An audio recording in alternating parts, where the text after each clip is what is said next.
नमस्कार, बुलेटिन में स्वागत है आपका और मैं हूं आपके साथ जागृति खंतवाल। अयोध्या में रामलला प्राण प्रतिष्ठा से पहले पीएम मोदी ने राम मंदिर पर डाक टिकट पर किताब जारी की।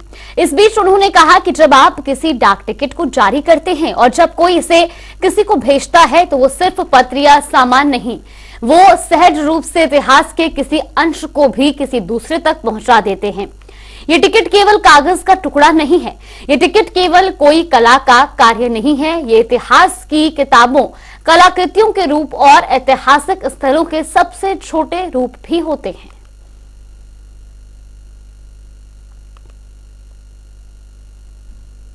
नमस्कार, राम राम।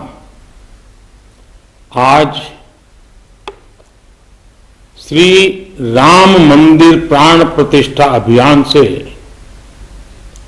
जुड़े एक और अद्भुत कार्यक्रम से जुड़ने का मुझे सौभाग्य मिला है। आज श्री राम जन्मभूमि मंदिर को समर्पित 6 विशेष स्मारक डाक टिकट जारी किए गए हैं। विश्व के अलग अलग देशों में प्रभु श्री राम से जुड़े जो डाक टिकट पहले जारी हुए हैं, आज उनका एक एल्बम भी रिलीज हुआ है। मैं देश विदेश के सभी राम भक्तों को, सभी देशवासियों को बहुत बधाई देता हूं। साथियों, पोस्टल स्टैम्प का एक कार्य हम सभी जानते हैं। उन्हें लिफाफे पर लगाना, उनकी मदद से अपने पत्र और संदेश या जरूरी कागज भेजना। लेकिन पोस्टल स्टैम्प एक और महत्वपूर्ण भूमिका निभाते हैं। पोस्टल स्टैम्प्स विचारों, इतिहास और ऐतिहासिक अवसरों को अगली पीढ़ी तक पहुंचाने का एक माध्यम भी होते हैं। एक बार फिर आप सभी को, सभी देशवासियों को इन विशेष स्मारक पोस्टल स्टैम्प के लिए बहुत बहुत बधाई, धन्यवाद, राम राम।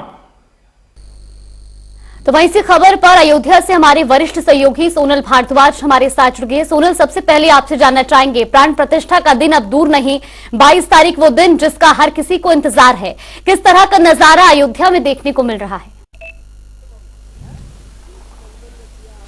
बिल्कुल जागृति, और अयोध्या पूरी राममय है। कण कण में इस वक्त राम ही दिखाई दे रहे हैं, राम ही सुनाई दे रहे हैं।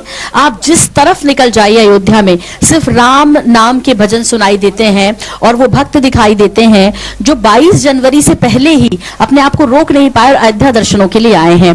जागृति, जनता टीवी के माध्यम से मैं दर्शकों को दिखाना चाहूंगी इस वक्त कि हम सरयू तट पर हैं। कुछ देर के बाद यहाँ पर आरती होगी और सरयू तट का ये नजारा यदि आप देख पा रही हैं तो बेहद खूबसूरत। मौसम भी बहुत ठंडा है और जो सर्द हवाएं वो चल रही हैं, लेकिन पवित्र मां सरयू का आशीर्वाद लेने के लिए कोई कमी नहीं, लोग यहाँ लगातार पहुंच रहे हैं। इसके अलावा आरती की तैयारी और वो जो फूल बेचने वाले होते हैं वो अपनी तैयारी कर रहे हैं। यानी अयोध्या में इस वक्त सिर्फ सब कुछ राममय है और सब कुछ बढ़िया चल रहा है यहाँ पर। और रही बात सुरक्षा की, तो वो भी बढ़ी हुई है सुरक्षा। लगातार जो जवान है वो तैनात यहाँ पर है और साथ ही साथ उनकी संख्या बढ़ रही है, क्योंकि अब 5 दिन से भी कम का वक्त रह गया। आज का दिन डूब गया, ये शाम का वक्त है, यानी अब सिर्फ 4 दिन बचे हैं 22 जनवरी को, जब यहाँ पर वीवीआईपी पहुंचेंगे और प्रभु श्री राम की प्राण प्रतिष्ठा की जाएगी। जागृति, बिल्कुल, और ऐसे में आज का दिन भी बेहद खास रहा, क्योंकि आज विग्रह को जो है वो गर्भगृह में स्थापित किया गया। हालांकि प्राण प्रतिष्ठा 22 जनवरी को जरूर होनी है, और ऐसे में जो नजारा आप दिखा रहे हैं कि अयोध्या नगरी जो है वो राममय हो चुकी है। हजारों की संख्या में जो भक्त हैं वो अयोध्या पहुंच रहे हैं। स्वच्छता की बात हो, सुरक्षा की बात हो, विशेष रूप से ध्यान जरूर रखा जा रहा है। लेकिन अब किस तरीके से जो प्रशासन है वो व्यवस्था बनाएगा, क्योंकि वीआईपीज भी आएंगे और लोग जो वहां पर पहुंच रहे हैं हजारों की संख्या में, वो भी वहां पर मौजूद हैं। बिल्कुल जागृति, यहाँ पर पीएमओ की तरफ से भी जो सुरक्षा सलाहकार हैं वो सब पहुंच चुके हैं। इसके अलावा जिनको अब तैनात करना है वो लोग पहुंच रहे हैं। रही बात उन अयोध्या में जो पर्यटक आ रहे हैं उनकी, तो उनके लिए तो जैसे मैंने कहा आपसे कि लगातार जो सुरक्षा की दृष्टि से अब यहाँ पर तमाम जो जवान है वो पहुंच रहे हैं। इस बीच आपको ये भी बता दें कि जब वीवीआईपी यहाँ पर पहुंचेंगे यानी कि 22 जनवरी को, उनके लिए विशेष तरह की सुरक्षा बल यहाँ पर तैयार किया गया है जो सिर्फ उनको देखेंगे। हालांकि यहाँ पर चप्पे चप्पे पर बेहद चेकिंग हो रही है और पूछताछ हो रही है। उसकी वजह यह है कि बहुत सेंसिटिव संवेदनशील क्षेत्र है अयोध्या जाहिर तौर पर, और 22 जनवरी को लेकर न सिर्फ देश पूरी दुनिया की नजर रहेगी, इसे देखते हुए सुरक्षा व्यवस्था कड़ी कर दी गई है। बिल्कुल, और फिलहाल ये भी जानना चाहेंगे आज क्या कुछ खास कार्यक्रम रहने वाले हैं, क्योंकि लगातार 16 जनवरी से वहां पर अनुष्ठान किए जा रहे हैं। ऐसे में आज क्या कुछ और खास रहेगा? जी बिल्कुल जागृति, जैसे कि 1:30 बजे, दोपहर 1:30 बजे का वक्त था जब संकल्प लिया गया। सनातन परंपरा है कि जब किसी भगवान की प्रतिष्ठा होती है या हम उन्हें घर में बुलाते हैं तो सबसे पहले संकल्प लेते हैं यजमान।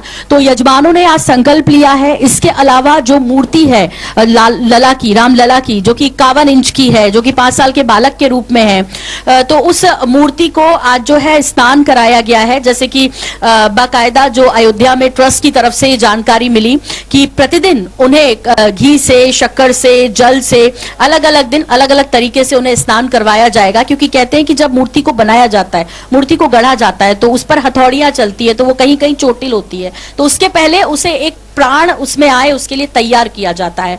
और ठीक उसी तरह जो पूरे हम यूज करते हैं, हमारे जो तत्व है, पृथ्वी तत्व है, उनका उपयोग करते हुए इस मूर्ति को शुद्ध करने की जो प्रक्रिया है उसका संकल्प आज से लिया गया है, किया जा रहा है। इसके अलावा शाम को आरती होगी और फिर प्रसाद वितरण होगा। न सिर्फ राम जी की अयोध्या में राममय है, बल्कि यहाँ पर जो हम झांकियां देख रहे हैं, जहाँ जो लोग पहुंच रहे हैं वो कृष्ण धाम, नेमिष धाम से भी कुछ लोग पहुंचे हुए हैं जो अपनी अलग अलग डोलियां लेकर आए हैं। और 200 किलो लड्डू का प्रसाद आज भगवान राम को चढ़ना है रात को, और इसके लिए बाकायदा अभी अयोध्या में लड्डू गोपाल घूम रहे हैं। तो ये नजारा हर तरफ जागृति देखने को मिल रहा है। अब सिर्फ शाम को जो सरयू आरती होती है वो, इसके अलावा जहां प्राण प्रतिष्ठा होनी है वहां आरती होगी। बिल्कुल, और हर एक कार्यक्रम को लेकर के जहां पूरे देश और दुनिया की निगाहें अयोध्या पर हैं और हर कोई उत्साहित है 22 जनवरी के लिए जब रामलला की प्राण प्रतिष्ठा होगी। फिलहाल आपका बहुत बहुत धन्यवाद हमारे साथ जुड़ने के लिए। खबरों में आगे बढ़ेंगे। जो अयोध्या में रामलला सदियों के इंतजार के बाद विराजमान हो रहे हैं, जिसे लेकर भव्य प्राण प्रतिष्ठा की तैयारियां जारी हैं, तो वहीं पूजा पाठ और अनुष्ठान भी किए जा रहे हैं। ऐसे में राम भक्तों के अयोध्या धाम पहुंचने का सिलसिला लगातार जारी है और इसी कड़ी में रामलला की प्राण प्रतिष्ठा में शामिल होने के लिए साध्वी ऋतंबरा भी श्री कृष्ण की नगरी वृंदावन से अयोध्या के लिए निकली। तो साथ ही रामलला को उपहार स्वरूप भेंट के लिए ब्रज की माटी और यमुना का जल साथ लेकर जा रही हैं। अयोध्या 22 जनवरी हमारा नया इतिहास रच रहा है। आप जानते हो हम इतिहास बनाने वाले लोगों में हैं, इतिहास और कहानियां रचने वाले में, रत्नाकर गंगा जी को भू पर लाने वालों में से हम लोग जीवन के परम उद्देश्यों को नभ से धरती पे लाने वाली परंपरा के संवाहक हैं। इसलिए भारत की शान के लिए और राम जी के आवाहन के लिए सारा ब्रज और सारा भारत, सारा विश्व एक हुआ है। तब लोगों ने कहा कि शिखर अभी नहीं बना, तो मैंने कहा कि शिखर हमारी तपस्या और कलश हमारा श्रम है, और आर्त हृदय का घंट नाद से क्या कम है। हम घंटियां बजाते हैं मंदिरों में, लेकिन 500 साल से हमारे हृदय आर्तनाद कर रहे हैं। वो प्रभु ने सुना और हमारे ऋषियों का, हमारे कार सेवकों का, साधु संतों महंतों का बलिदान जो रहा, उससे हमने पगडंडी बनाई। धर्म के प्रति हमें अभिमान है, उससे हमने मंदिर की दीवारें खड़ी की हैं। वो जो मंडप है वो साधारण मंडप नहीं है, उस मंडप में हमारे सपने बुने हुए हैं, उन स्तंभों में हमारी प्रतीक्षा है, और गर्भगृह जो राम मंदिर का है वो सदियों से हमारे व्याकुल मन की प्रतीक्षा है। एक ओर रामलला की भव्य प्राण प्रतिष्ठा का काउंटडाउन जारी है, तो दूसरी ओर बाजारों में भी धार्मिक पुस्तकों की बिक्री में तेजी देखी जा रही है।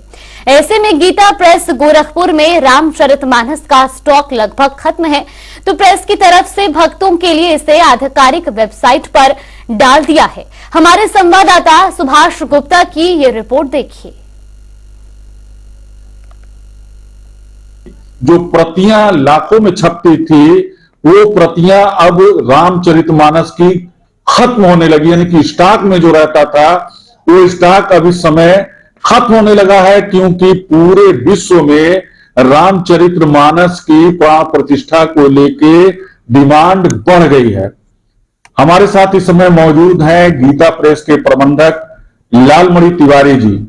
आइए उनसे बात करें, जाने कि आखिर में इतनी डिमांड क्यों बढ़ गई, क्या वजह है डिमांड बढ़ने की। सर, इस समय पूरी तरीके से कहें कि राम मंदिर का जो यानी मूर्ति का प्राण प्रतिष्ठा होना है 22 जनवरी को, पूरी जगह भक्तिमय हो गया है। लोग पूरी तरीके से भक्ति में जो है राम भक्ति में पूरी तरीके से लोग लीन हो गए। ऐसे में ये डिमांड इतनी ज्यादा बढ़ गई है रामचरितमानस की कि आपको वहां बताया जा रहा है कि स्टॉक खत्म हो गया है, क्या वजह है? देखिए, रामचरितमानस हिंदी भाषा भाषियों का सबसे लोकप्रिय ग्रंथ है। इसकी लोकप्रियता इसी से आप जान लीजिए कि 1939 से रामचरितमानस का प्रकाशन गीता प्रेस से हो रहा है। अब तक 3,70,00,000 से अधिक प्रतियां रामचरितमानस की हम उपलब्ध करा चुके हैं। पिछले दिनों में या पिछले वर्ष की बात हम करें तो रामचरितमानस लगभग 75,000 हमारा बिकता था, हम उपलब्ध करा पाते थे। इस साल अभी हम औसत देखें तो 9 महीने का, तो लगभग 1,00,000 प्रतियां प्रतिमाह हम उपलब्ध करा रहे हैं। लेकिन जब से ये रामलला की प्राण प्रतिष्ठा की तिथि की घोषणा हुई है, तब तक इसकी मांग में एक उछाल आ गया और इतनी मांग हो गई कि 50,000 प्रतियों की एक एक जगह से बांटने की मांग हमारे पास आ गई। अब हम तो अपनी पूरी जो हमारी कैपेसिटी है उसके आधार पर काम कर रहे हैं। हम रामचरितमानस की लगभग 50,000 प्रतियां स्टॉक में रखा करते थे हमेशा, जितनी तरह की है सब मिला के। लेकिन इस समय हम हैंड टू माउथ हो गए। इस समय हमारे पास प्रतियां नहीं रह पा रही हैं, हमारी बंद की जा रही है और इधर डिस्पैच होती जा रही है और आपूर्ति नहीं कर पा रहे हैं। अभी तो ये लग रहा है कि जब 22 जनवरी को रामलला की प्राण प्रतिष्ठा हो जाएगी, उसके बाद जब घर से दर्शनार्थी निकलेंगे और 2 लाख 3 लाख दर्शनार्थी निकलेंगे, तो उनके मन में निश्चित रूप से रहेगा कि एक रामचरितमानस में प्रसाद के रूप में ले जाऊं और घर में रखूं। उस समय हमारे ऊपर रामचरितमानस उपलब्ध कराने का दबाव और बढ़ जाएगा। ये जरूर है कि इस समय हम पुस्तक तो हम उतनी ही बना पा रहे हैं, लेकिन कुछ पुस्तकों की वरीयता को हम रामचरितमानस की वरीयता से पीछे कर दिए और रामचरितमानस की वरीयता बढ़ा दिए। जैसे पिछले महीने में हमने रामचरितमानस की 1.25 प्रतियां उपलब्ध कराई। इस महीने में रामचरितमानस की लगभग 1,35,000 प्रतियां हम छापने की योजना बनाए हैं, जिसमें 60,000 हमारी तैयार भी हो गई है और बाकी हम छाप रहे हैं। ये हमारी निरंतर प्रक्रिया में है। तो अब आगे की मांग की आपूर्ति हम कैसे कर पाएंगे, इसके लिए गंभीरता से विचार हो रहा है। जगह भी हमारे पास इतना नहीं है 50 लोगों को और बढ़ा दें और जल्द बनाना शुरू कर दें, इतनी जगह भी हमारे पास नहीं है। लेकिन इसी में से हम ये निश्चित रूप से सोचेंगे कि हम अधिक से अधिक मात्रा में कैसे उपलब्ध कराएं रामचरितमानस। बहुत बहुत धन्यवाद आपका।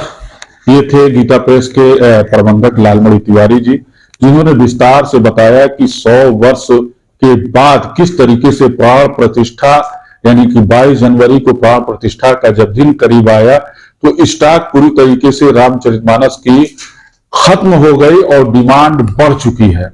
इसको लेकर इन्होंने एक वैकल्पिक व्यवस्था किया है, जो गीता प्रेस की वेबसाइट पे 50,000 की संख्या में लोग आराम से उसको पढ़ सकते हैं और देख सकते हैं।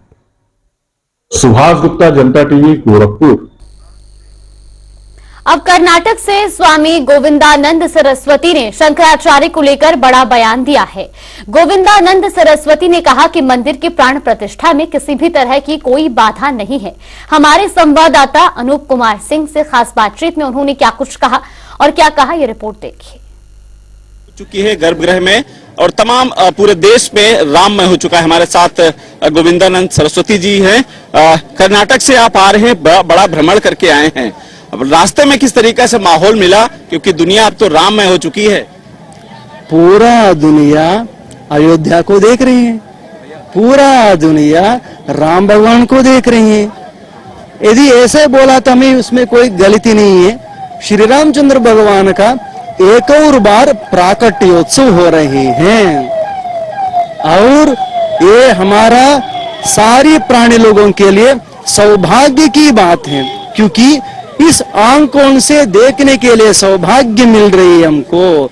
आज राम जन्मभूमि में जो मंदिर निर्माण होकर रामलला की जो प्रतिष्ठा की जो कार्यक्रम हो रही है, ये साक्षात देखने के लिए, वीक्षण करने के लिए हनुमत जन्मभूमि से हनुमान जी अपना प्रभु की सेवा करने के लिए अयोध्या में सरयू किनारे खड़े हो गया।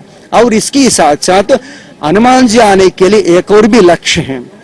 श्री रामचंद्र भगवान का प्रतिष्ठा की मतलब धर्म का प्रतिष्ठा, रामराज्य की प्रतिष्ठा। श्री रामचंद्र भगवान वशिष्ठ महर्षि को माना, महर्षि लोगों को माना, जो विश्वामित्र जी को माना, जो वो बोला वो किया। अभी राजा का कर्तव्य होता है कि गुरुओं की बात को माना। अभी राम जन्मभूमि तीर्थ क्षेत्र ट्रस्ट मोदी पूरी शंकराचार्य जी के पास जाकर मार्गदर्शन प्राप्त किया तो सारी प्रॉब्लम खत्म। प्रॉब्लम कहाँ है दिखाइए अब आपको। अब एक प्रॉब्लम दिखाइए, किसी की हिम्मत है कि एक प्रश्न पूछने के लिए। हाँ, राम जन्मभूमि तीर्थ क्षेत्र की तरफ से कमियां हुआ, सच सच बोलना चाहिए, नहीं तो आप ही भोगेंगे, पाप भागेंगे। कोई कोर्ट में केस डाल दिए तो खड़े हो जाना पड़ता है। क्या क्या कमियां हुई वही बता दी। वो कमी दूर कर रहे हैं हनुमान जी, इसीलिए कार्य होने के बाद ही पता चला। अभी सब बोल दिया तो हमें क्या है, इतना तक बोले बड़ी बात है, किसी को नहीं बोला मैं। शुक्रिया। तो ये स्वामी जी थे। लगातार आपने देखा किस तरीके से जो त्रुटियां हुई हैं, या फिर आपने देखा कि मंदिर को लेकर जो विवाद पैदा हुए छोटे छोटे, उसको लेकर किस तरीके से उन्होंने बताया। और ये जो आप देख पा रहे हैं, ये गाड़ी में है, तमाम बहुत कर्नाटक से यात्रा करके आ रहे हैं। पहले नेपाल गए, माता सीता का जो घर है वहां पर जाने के बाद अब ये अयोध्या पहुंचे हैं। रामलला का प्राण प्रतिष्ठा में शरीक होंगे, उसमें शामिल होंगे, अपनी उपस्थिति भी दर्ज कराएंगे। कैमरामैन आशीष के साथ रूप से जनता टीवी, अयोध्या। आगामी लोकसभा चुनाव को लेकर राजनीतिक बयानबाजी तेज है। ऐसे में समाजवादी पार्टी के राष्ट्रीय महासचिव शिवपाल यादव ने बीजेपी सरकार पर जमकर निशाना साधा है। इटावा पहुंचे शिवपाल यादव ने कहा कि सरकार में केवल भ्रष्टाचार हुआ है, केवल गड्ढा मुक्ति के ही नाम पर 40,000 करोड़ का घोटाला किया गया है।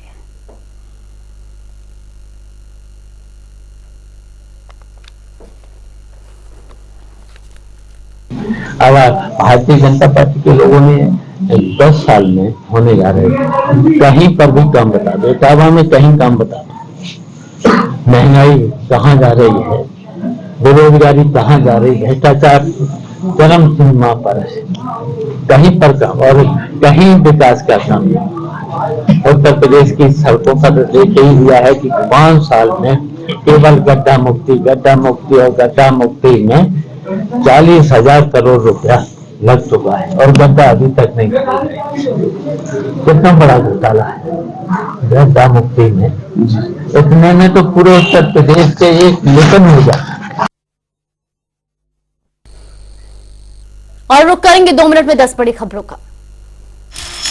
सहारनपुर में स्वच्छ तीर्थ अभियान की शुरुआत, डॉक्टर अजय सिंह ने मंदिर में लगाया पोछा। नगर निगम अधिकारी और अन्य कर्मचारी भी रहे मौजूद। पीलीभीत में दिन दहाड़े बाजार में हुई लूट, बाइक सवार बदमाश ने महिला के हाथ से छीना बैग, पुलिस मामले की जांच में जुटी। प्राण प्रतिष्ठा को लेकर सिद्धार्थनगर पुलिस प्रशासन हुई अलर्ट मोड। भारत नेपाल सीमा पर चलाया गया तलाशी अभियान। जनता से संदिग्ध दिखने वाले व्यक्ति के बारे में सूचना देने की अपील। सहारनपुर से अयोध्या के लिए रोडवेज ने शुरू की बस सेवा। नगर विधायक ने हरी झंडी दिखाकर बस को किया रवाना। बागपत में पुलिस ने अवैध हथियार बनाने वाली फैक्ट्री का किया भंडाफोड़। फैक्ट्री से एक युवक की हुई गिरफ्तारी। कब्जे से 12 तमंचे और हथियार बनाने की भारी मात्रा में उपकरण किए गए बरामद। चित्रकूट में नदी में डूबने से युवक की हुई मौत। परिजनों में मचा कोहराम। साली की शादी में शामिल होने आया था युवक। मथुरा के वृंदावन इलाके में मिला युवक का शव। पुलिस ने शव का कराया पोस्टमार्टम। युवक की बेरहमी से हत्या करने की जताई जा रही आशंका।